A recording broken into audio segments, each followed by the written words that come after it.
कोई बात नहीं, कोई नहीं। सो जय गुरु जी। जय गुरु जी।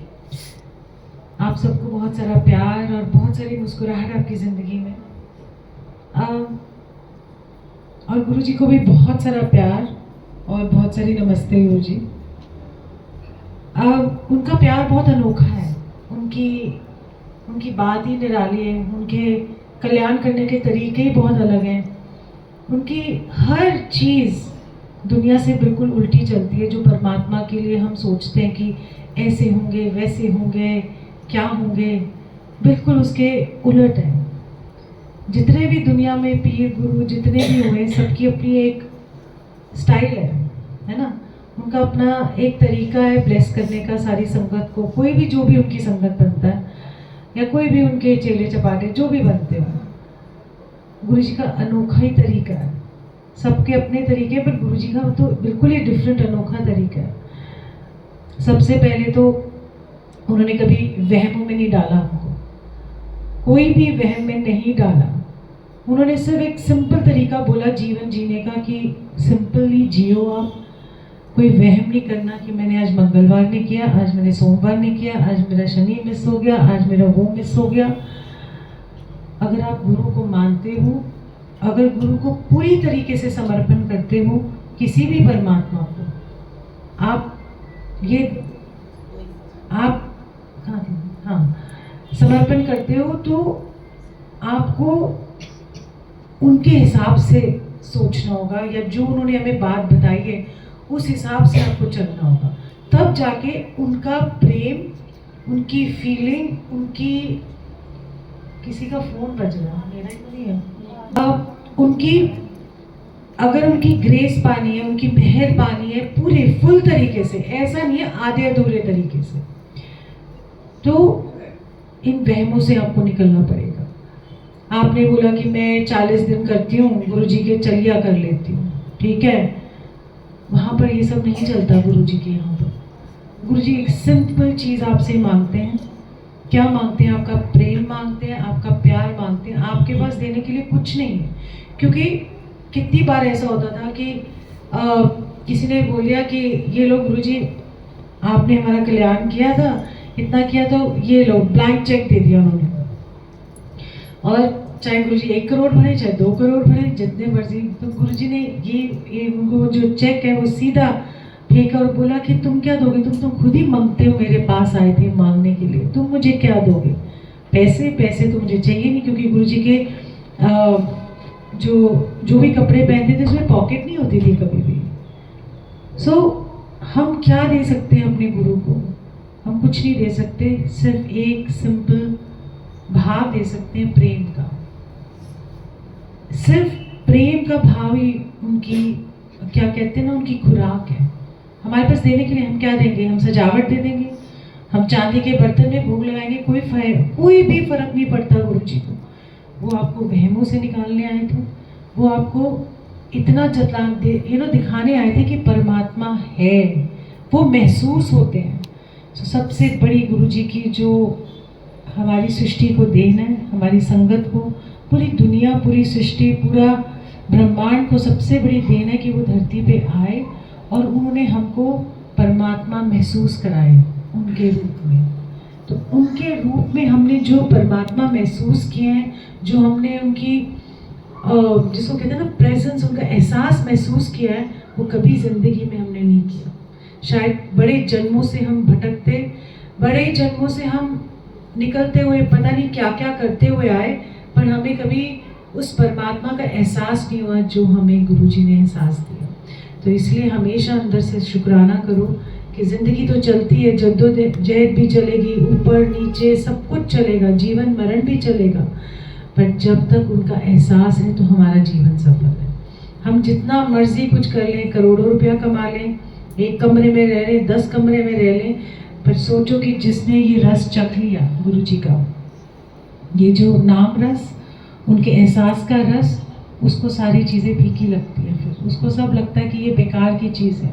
बट सिंपल रहो, वहमों से निकलो। आज हम यहाँ नहीं कहेंगे आज हमने सेवा नहीं करी, तो अगर मान लो जैसे बड़े मंदिर से सेवा हट गई किसी की, हैं, ओहो, अब तो हमारा कल्याण नहीं होगा, अब हमारा ये नहीं होगा। हम भूल जाते हैं। एक बड़ी अच्छी बात किसी ने, मुझे बहुत पुरानी संगत है, उन्होंने एक बात बताई जो मेरे दिल में घर कर गई। कहते आप अपने कर्म काटने के लिए अगर सेवा करते हो तो गलत करते हो। गुरु तो आपके कर्म जब आप उनके पास जाते हो तो पहले ही काट चुके होते हैं। ये जो आप सेवा करते हो ना, ये आप उनका ऋण चुका रहे हो। तो जब आप उनका ऋण चुका रहे होते हो तो आप कहाँ के फन्ने कहाँ, ऋण उतार रहे हो या ऋण अपने ऊपर चढ़ा रहे हो जब आप सेवा कर रहे हो। तो भाव बहुत, चाहे आप सत्संग में सेवा करो, चाहे आप बड़े मंदिर में सेवा करो, जहाँ पर आपको लगता है कि हम तो बहुत एहसान कर रहे हैं गुरु जी के ऊपर सेवा करके, सत्संगों में सेवा करके, वो बहुत गलत हो जाता है। एक बहुत सिंपल तरीका है गुरु जी के पास जाने का। जाओ, बैठो, अपने आप को अंदर से गुरु जी के साथ जोड़ने की कोशिश करो, ट्राई करते रहो। जिस दिन उनकी मर्जी होगी तभी कनेक्शन बनेगा, तभी आपको वो आनंद रस की प्राप्ति होगी या वो आनंद रस आपको मिलेगा। ये इस जीवन में, इस वक्त जो आज आप हो यहाँ पर, जिस भी उम्र के पड़ाव में हो, आपको शुक्र करना चाहिए कि आपके जीवन में गुरु आए। आपको शुक्र करना चाहिए कि गुरु जी जैसे देव परमात्मा अवतार जब लेते हैं तो हमारे भले के लिए लेते हैं और हमारे लेवल पे आके हमारे से बात करते हैं। हम परेशान होते तो एक दिन सपने में ही आ जाएंगे, क्यों परेशान होती हूँ। ऐसा कहीं परमात्मा देखा है? ऐसा कोई भी दुनिया में नहीं है कि इतनी जल्दी सुनता हो। ऐसा कोई दुनिया में गुरु भी नहीं है जो सपने में आके आपको गाइड करता है। ऐसा कभी भी नहीं हुआ।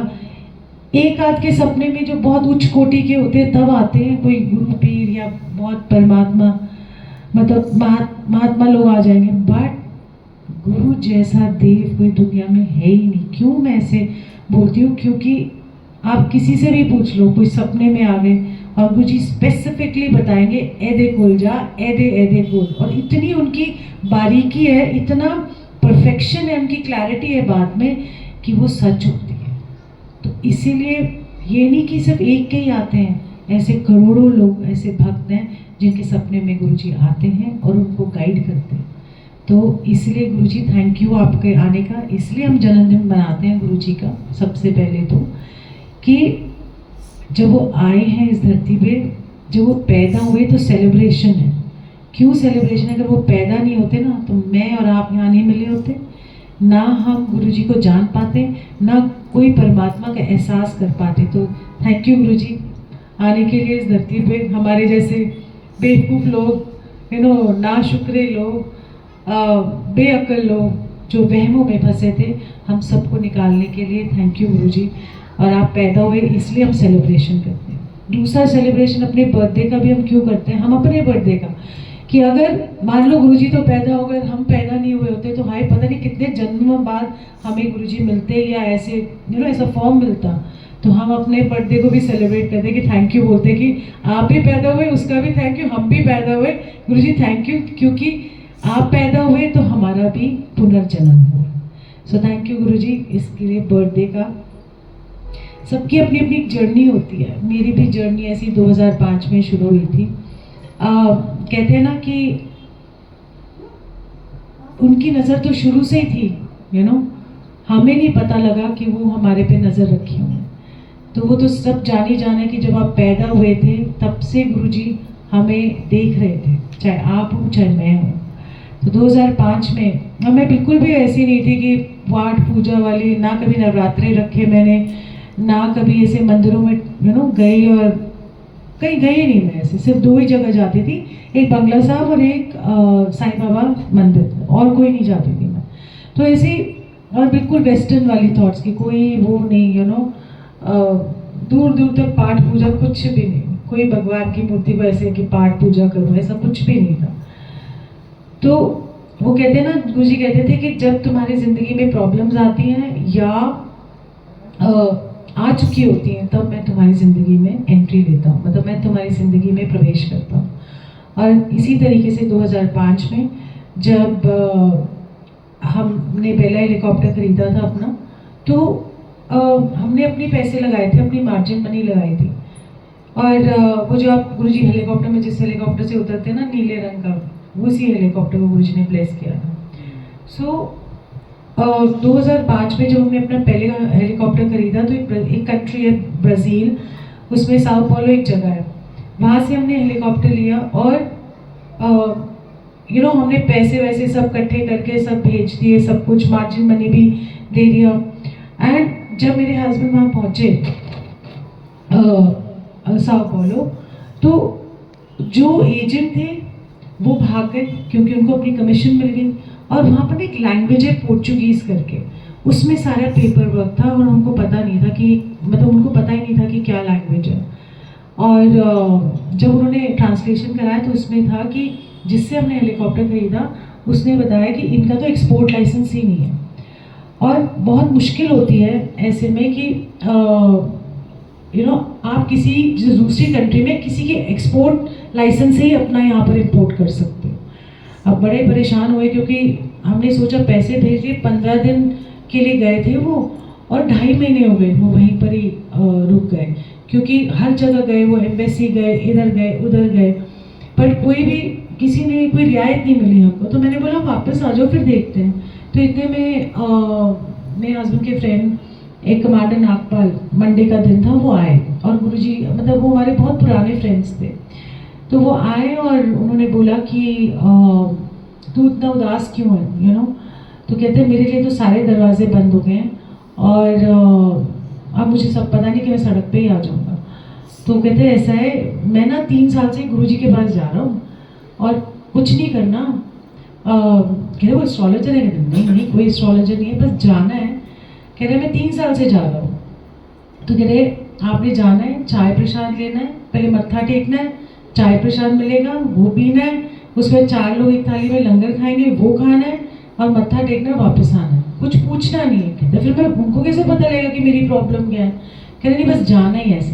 तो पहली बार तो जब वो गए तो मैंने कहा मैं नहीं जा रही, गुरु शुरू में मैं नहीं मानती है क्या गुरु और कैसे, क्योंकि हमें डर लगता था ना, आधे से ज़्यादा फ्रॉडी गुरु होते पता ही नहीं लगता क्या बोल रहे हैं क्या नहीं बोल रहे।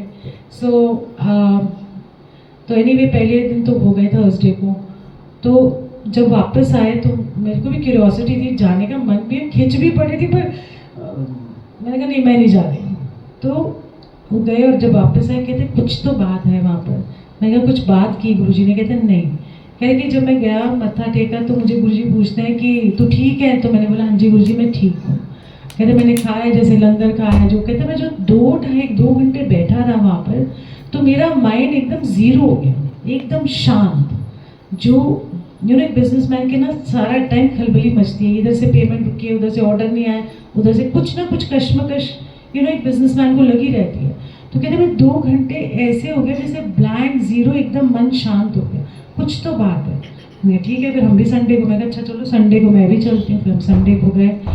तो अब क्या पता होता है ना कि कैसे गुरु होते हैं ना। जैसे ही एंटर किया, जैसे वहाँ से आई और गुरुजी यहाँ बैठे हुए हैं, तो जैसे ही उनको देखा तो एक अजीब सी, जैसे हम उसको डिस्क्राइब नहीं कर सकते, उसको समझा नहीं सकते। ये तो एक गुरुजी का रूप है। आप सोचो कि ऐसे ही चमकते थे, ऐसे ही वो जैसे तो शाइन करते थे।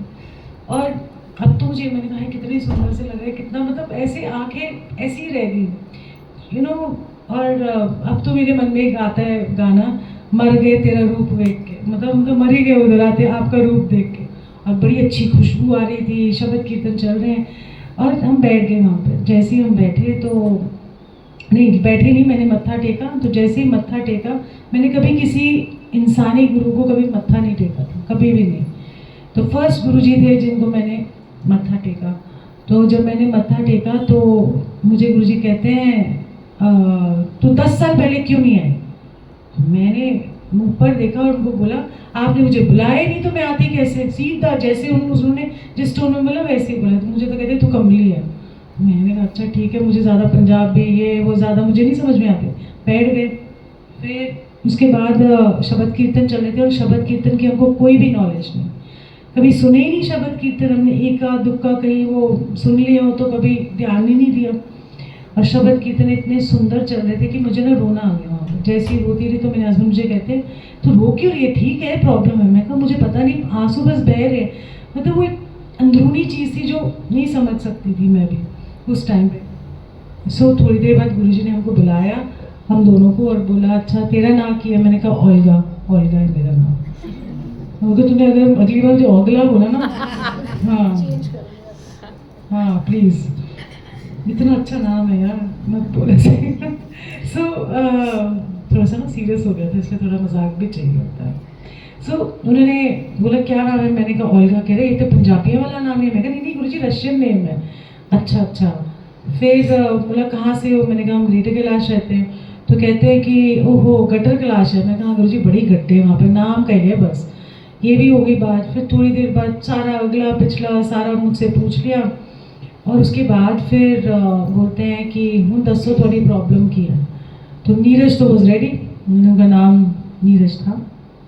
एनीवे सो वो कहते हैं कि वो तो रेडी थे कि मैं कब कोई मुझे पूछे तो मैं बोल दूँ। तो उन्होंने बताया गुरुजी ऐसा मेरा हेलीकॉप्टर वहाँ फंस गया है और मैं यहाँ लेके नहीं आ रहा, फेरा फेमा, क्योंकि आपने अगर पैसा बाहर भेज दिया और आपके सामान नहीं आया तो वो मान लेते कि हवाला हो गया है ना, तो फेरा फेमा चार्जेस लग जाएंगे, ये वो। आज सोचो 2005 की बात बता रही हूँ मैं, तब तो बहुत ज़्यादा, मतलब अब ज़्यादा है, मतलब उस टाइम पे तो डर वैसे ही लग जाता था हमको छोटी छोटी बात में। तो कहते हैं कि ये हो जाएगा। तो गुरुजी कहते हैं एन जगह तू ना ओम लेके आना, 5.25 ग्राम का ओम लेके आना और मैं ब्लेस कर दूंगा। तो मुझे कहते हैं 5.25 ग्राम का ओम लेके आए। मैं कहा ठीक है। अब पता है क्योंकि आपने सारा मार्जिन मनी दे दिया, सब कुछ दे दिया, आपके पास पैसे नहीं थे उस टाइम, मतलब कि जाके मैं सोना खरीदूं और क्योंकि सोना तो सोना ही होता था तब भी। किसी ना किसी तरीके से मैंने जो भी था करके मैंने खरीद के, गुरुजी ने जिस दिन बोला लाने के लिए उस दिन गए लेके। और उन्होंने बोला कि अच्छा अब तू जा और मंडे को ओम पहन लियो और 2 हफ्ते में तेरा हेलीकॉप्टर यहाँ होगा। हाँ ना पता सरेंडर नहीं किया, बस गुरुजी ने जो बोला हाँ जी करते गए। कुछ नहीं पता कि क्या होना है, क्या कर पाएंगे नहीं कर पाएंगे। उन्होंने हाँ जी बोला तो मेरे हस्बैंड चले गए ब्राज़ील और मंडे को पहन लिया वो ओम। एंड जैसे ही उन्होंने पहना तो उन्होंने जिस गवर्नमेंट ऑफिस में गए थे जहाँ से आपको एक्सपोर्ट लाइसेंस मिलना था, वहाँ पर जब वो गए तो उन्होंने देखा कि आ गए। वो कहते फिर आ गए। जैसे गवर्नमेंट ऑफिस में आप जाओ तो वहाँ से आपको देंगे एक छोटा सा कि एक्सपोर्ट लाइसेंस 15 दिन का दे दिया या 20 दिन का, 1 महीने का। सो वो कहते हैं कि जैसे ही वो वहाँ गए और उन्होंने बोला कि आप मेरा हेलीकॉप्टर प्लीज़ एक्सपोर्ट लाइसेंस दे दो, फलाना ढिमकाना। तो तुम फिर आ गए, 6 महीने लग जाएंगे, फाइल ब्राज़ीलिया जाएगी, वहाँ का कैपिटल है ये वो फलाना। फिर अगले दिन गए, फिर उन्होंने बोला कि अब 3 महीने लगेंगे, अभी नहीं कुछ होगा। वेडनेसडे को फिर गए तो इतना उनको गुस्सा है कि मैं 3 दिन से लगातार कर रहा हूँ और कुछ नहीं हो रहा, तो बहुत ज़ोर से चिल्लाने लगे। तो उन्होंने पुलिस बुला ली और उनको धक्के मार के ऑफिस से बाहर निकाल दिया। अब रात को फ़ोन आया मुझे कि ऐसा तो कुछ नहीं हो रहा है, ये गुरुजी का ओम काम नहीं कर रहा। मैं कहा पता नहीं, कह रहा मंडे को चली जाइए। और अगले दिन मैंने कहा थर्सडे तो मैं जाती हूँ। तो जैसे ही थर्सडे को मैं एम्पायर स्टेट पहुँची तो उन्होंने बोला, वहाँ देखा तो अंधेरा। मैं कहा गुरुजी भाग गए, क्योंकि आपको पता ही नहीं गुरुजी के बारे में कि कौन है क्या है, कुछ नहीं पता।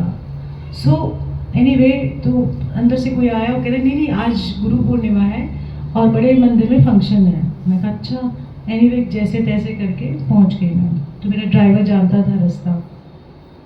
जैसे ही मैं वहाँ पहुंची तो देखा वहाँ तो इतना सुंदर, जहाँ पर गुरुजी की समाधि है वहाँ पर बड़ा सुंदर स्टेज लगा हुआ है और नीलम शर्मा आई हुई है। एंड वहाँ पर वो लट्ठे दी चादर उत्ते सिर। मैंने कभी ज़िंदगी में नहीं देखा कि मंदिरों में ऐसे गाने हों या पंजाबी फोक म्यूज़िक हो या कुछ भी हो।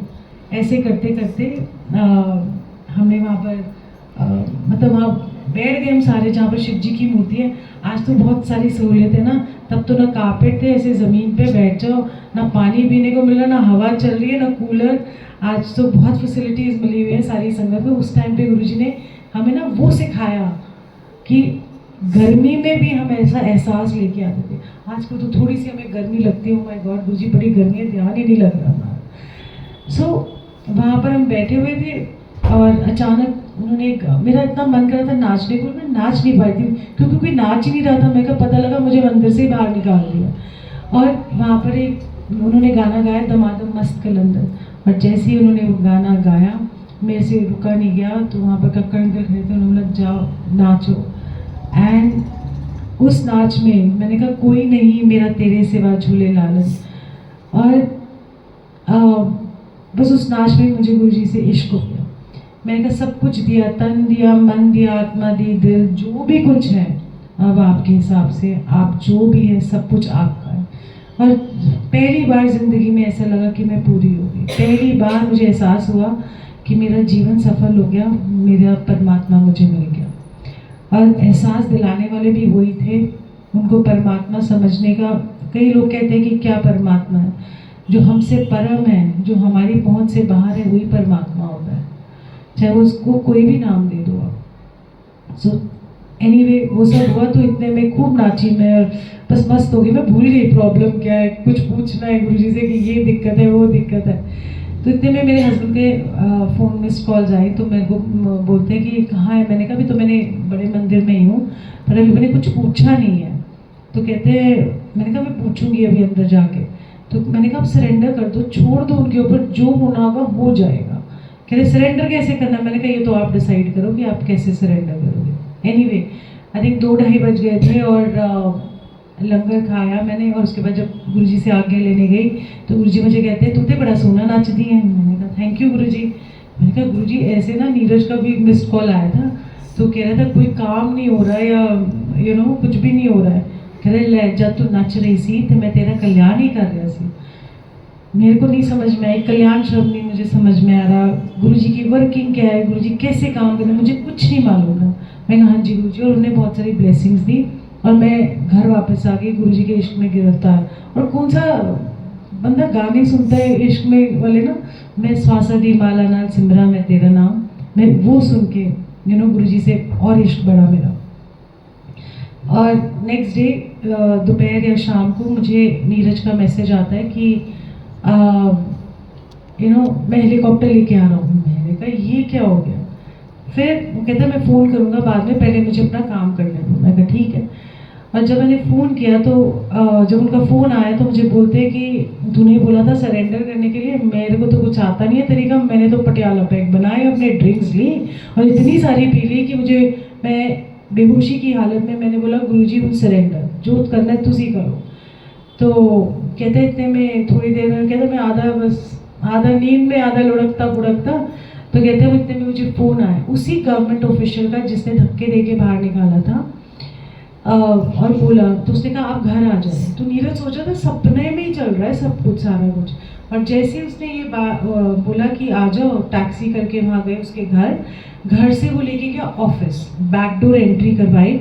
और बैकडोर एंट्री करवा के उसने हैंड रिटन करेक्ट, अभी तो सब सिस्टम बंद है क्योंकि ऑफिशियली रात हो गई थी, टाइम कोई नहीं खोलता सरकारी दफ्तर, 9-10 बजे कोई खोलेगा, हमारे यहाँ नहीं कोई खोलता जाके स्पेशली। ऐसे वहीं भी यही हाल है।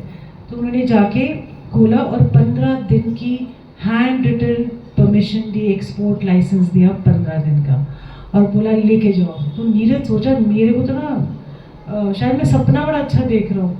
और जैसे उसने बोला मुझे चुंडी मारा, तो चुंडी मारी तो जो थी वो सारी उतर गई, क्योंकि एकदम से एहसास हुआ। एंड जब उन्होंने ये बात बोली कि अच्छा, फिर उन्होंने ये बोला कि आप तो कल मेरे को धक्के दे के निकाल रहे थे। तो कहते हैं कि जब से मैं घर गया हूँ ना, तब से मेरे अंदर कोई भूत बैठा हुआ है। कहते भूत? तो कहते हैं कि कोई अंदर मेरे बैठा हुआ मेरे को ये आवाज़ दे रहा है कि आपने नीरज भाटिया के साथ बहुत ज्यादती की है, तो उसका जाके काम करो। लाइक इन इंग्लिश उन्होंने बोला ये बात, that go rectify so anyway ये सब बात हुई। तो जैसे ही वो बात बोली तो मैं समझ गई कि ये गुरुजी की ही करनी है, ये गुरुजी ही हैं जो इम्पॉसिबल को पॉसिबल करते हैं। और इस तरीके से जैसे गुरुजी ने बोला था कि 2 हफ्ते के अंदर हेलीकॉप्टर यहाँ होगा, 2 हफ्ते के अंदर हेलीकॉप्टर यहीं था।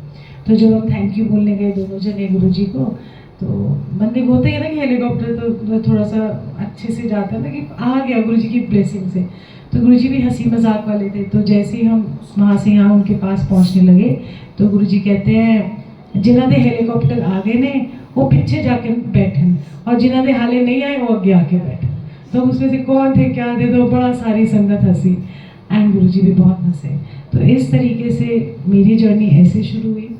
गुरुजी के साथ। ऐसा नहीं है कि गुरुजी के साथ उतार चढ़ाव नहीं आएंगे, बहुत उठा पटक भी होती है, इतनी ज़्यादा कई बार हो जाती है कि आपको लगता है कि क्या क्या आपके जीवन में हो सकता है ये नहीं पता। तो आज जैसे 17 जुलाई है, तो मैंने लास्ट सत्संग किया था 17 मई को, और आज मैंने ये सोच के रखा था कि मेरे को इसका फ़ोन आया, तो मैंने कहा मैं सत्संग नहीं करूँगी अभी, मेरे को 2 महीने नहीं करने, मैं सीधा 29 जुलाई को गुरु पूर्णिमा का सत्संग करूँगी। और तो मैंने मन में था नहीं था, मैं ना ही बोलूँगी। और कल भी एक सत्संग है, मैंने दोनों जगह बोला, मैं कहा गुरुजी मैं नहीं कर रही, मेरे अंदर से आवाज़ ही नहीं आ रही जाने की, मैं नहीं कर रही ना। और जब इसका बात हुई मेरी फ़ोन पे, वो ना कब हाँ में बदली। और कल भी एक सत्संग है, उसके लिए भी ना से कब हाँ में बदल गया मुझे नहीं पता। ये अपनी मेरी रोक थी, बट गुरुजी चाहते थे कि निकलो, क्योंकि 24 मई को मेरे हस्बैंड की डेथ हो गई। एंड इन सबको किसी को पता नहीं था, इनको नहीं किसी को पता था, बाकी तो जो मेरे सारे जानते ही थे। तो मैंने मन में सोचा था चलो 2 महीने हो जाए फिर मैं सत्संग करूँगी। सो 24 को जब उनकी डेथ हुई तो उदासी तो आ गई। तो आज मैं सत्संग सुना भी रही हूँ उनका, तो मैं सोचती हूँ ऊपर बैठे भी उनका कल्याण ही हो रहा है, क्योंकि उनका जिक्र आ रहा है और मैं जानती हूँ कि वो गुरु जी के चरणों में है। इसलिए आज मैं हिम्मत भी रख सकती हूँ, और मेरा गुरु है देने वाला मुझे हिम्मत। और कभी भी मुझे डाउट नहीं रहा कि जो वो करते हैं वो अच्छा करते हैं, जो उन्होंने किया उनको पता है, और मैं उनका हुक्म मानती हूँ। इस बारे में कोई भी डाउट नहीं है कि जिस रज़ा में जैसे रखा है वैसे बहुत खुश हूँ, और उनकी रज़ा में राज़ी रहना सीख लिया। तो शब्द कीर्तन आपको, सत्संग आपको, यही सब जीवन का सार है कि वो आपको जीवन जीना सिखाती है। अंत किसी का नहीं होगा, किसी के जाने से जीवन रुकेगा नहीं, एक सुंदर सी याद रहती है। या जैसे मैं कुछ सोचने लगती हूँ तो सामने वही वीडियो आ जाता है हेलीकॉप्टर वाला, कि जैसे नीरज गुरु जी के लिए हेलीकॉप्टर खोल रहे हैं, अच्छी बिल्ड वाले, अगर आप देखोगे तो वो हेलीकॉप्टर का दरवाज़ा गुरु जी के लिए खोल रहे हैं, मैं पीछे से ब्लैक सूट में आ रही हूँ। एंड तो आज भी मैं हर 2 दिन से मुझे वही वीडियोज़ आए जा रहे हैं बार बार। सो मैंने कहा गुरुजी आप दोनों ज़रा बैठ के ना गप्पे मार लो, बिकॉज जब भी नीरज कोई बात करता था तो गुरुजी को इतनी पसंद आती थी, गुरुजी बड़ा ही हंसते थे और बहुत ही प्यार करते थे उससे। तो मैंने कहा ठीक है, दोनों आप बैठ के गप्पे मारो, और नीरज अपनी शायरी करेंगे, बिकॉज उनको बहुत शौक था, बहुत पोइट्री वगैरह भी लिखते थे। तो मैंने कहा दोनों आप लोग एक दूसरे, मतलब गुरुजी को आप सुनाओ, उनको एंटरटेन करो। सो ये मान लिया, उनका हुक्म है, उनकी मर्जी है, ये मान लिया। तो इसलिए कई लोग आके मुझे कहते बड़ा ही दुख हुआ, तो मैं सोचती हूँ मैं तो उन दुख से परे हो गई, क्योंकि जितना आपको दर्द 5-6 दिन, 10-12 दिन या एक महीना होता है, उसके बाद आपको अब वो आत्मा बन गए हैं।